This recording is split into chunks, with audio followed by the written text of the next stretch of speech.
2024 లేదా 25లో డిగ్రీ లేదా బీటెక్ చదివారా? సాఫ్ట్‌వేర్ జాబ్ కోసం ఎదురు చూస్తున్నారా? అయితే కోడ్ జ్ఞాన్ 100 డేస్ కోర్సులో చేరండి, జాబ్ సాధించండి.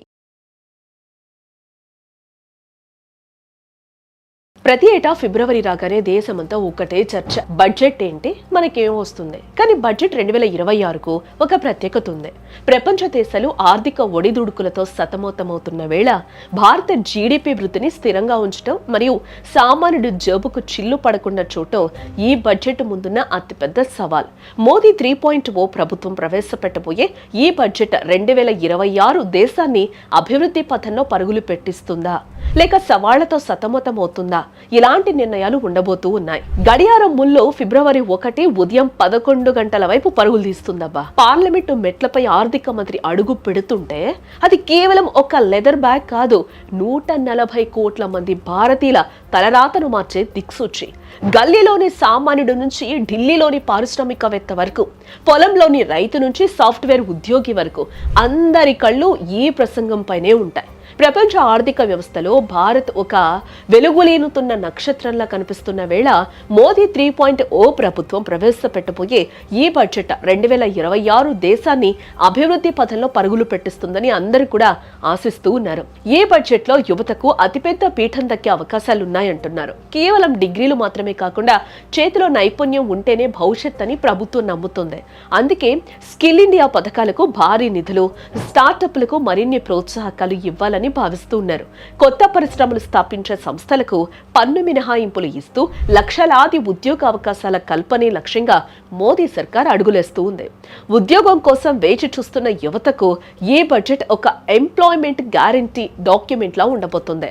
మేక్ ఇన్ ఇండియాకు కొత్త ఊపిరి పోస్తూ ఎలక్ట్రానిక్స్, సెమీ కండక్టర్ రంగాల్లో భారత్ ను గ్లోబల్ హబ్ గా మార్చేందుకు భారీ కేటాయింపులు ఉండవచ్చు. బడ్జెట్ ప్రసంగం వింటున్నప్పుడు ప్రతి మధ్యతరగతి ఉద్యోగి ఆశగా చూసేది ఆదాయపు పన్ను స్లాబ్ల వైపు. నిత్యావసర ధరలు పెరుగుతున్న తరుణంలో చేతిలో మిగిలే ఆదాయం పెరగాలి అంటే పన్ను పరిమితి పెరగాలి. ఈసారి కొత్త పన్ను విధానంలో మరిన్ని రాయితీలు ఉంటాయని, ముఖ్యంగా ఇంటి అద్దె, గృహ రుణాలపై వడ్డీ మినహాయింపులు పెరుగుతాయని లక్షలాది మంది ఆశగా ఎదురు చూస్తూ ఉన్నారు. నిత్యావసర ధరలు చుక్కలు తరుణంలో ఈసారి ఆదాయపు పన్ను స్లాబుల్లో మార్పులుంటాయని మార్కెట్ విశ్లేషకులు కూడా భావిస్తూ ఉన్నారు. దేశానికి వెన్నెముక అయిన రైతుకు ఈ బడ్జెట్ భరోసా ఇవ్వబోతుంది. ఎరువుల సబ్సిడీలు కొనసాగిస్తూనే ఆధునిక సాంకేతిక పరిజ్ఞానం రైతులకు అందుబాటులోకి తెచ్చేలా కేటాయింపులు ఉండొచ్చు. గ్యాస్ సిలిండర్ ధరలు, నిత్యావసర వస్తువులపై సబ్సిడీల కొనసాగింపు సామాన్యుడి గృహ బడ్జెట్ ను సమతుల్యం చేయనుంది. దేశం అభివృద్ధి చెందాలంటే రోడ్లు, రైల్వేలు, విమానాశ్రయాలు కీలకం. ఇక్కడ మౌలిక సదుపాయాల కోసం భారీ బడ్జెట్ కేటాయించడం ద్వారా అటు అభివృద్ధి, ఇటు ఉపాధి రెండు సాధ్యమవుతాయి. ఇక రియల్ ఎస్టేట్ రంగానికి ఊతమిచ్చేలా గృహ రుణాల వడ్డీ రేట్లపై రాయితీలు ప్రకటించే అవకాశం ఉంది. జీవితాంతం కష్టపడి దాచుకున్న సొమ్ముపై వచ్చే వడ్డీయే సీనియర్ సిటిజన్లకు ప్రాణాధారం కదా.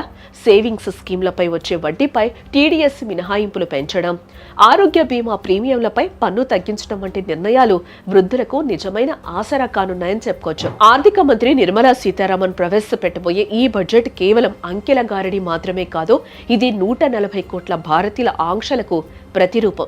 ద్రవ్యోల్బణాన్ని అదుపు చేస్తూ, పెట్టుబడిదారులను ఆకర్షిస్తూ, పేదవాడి కడుపు నింపేలా ఈ బడ్జెట్ ఒక సమతుల్యమైన మాస్టర్ ప్లాన్ అవుతుందని దేశమంతా భావిస్తోంది.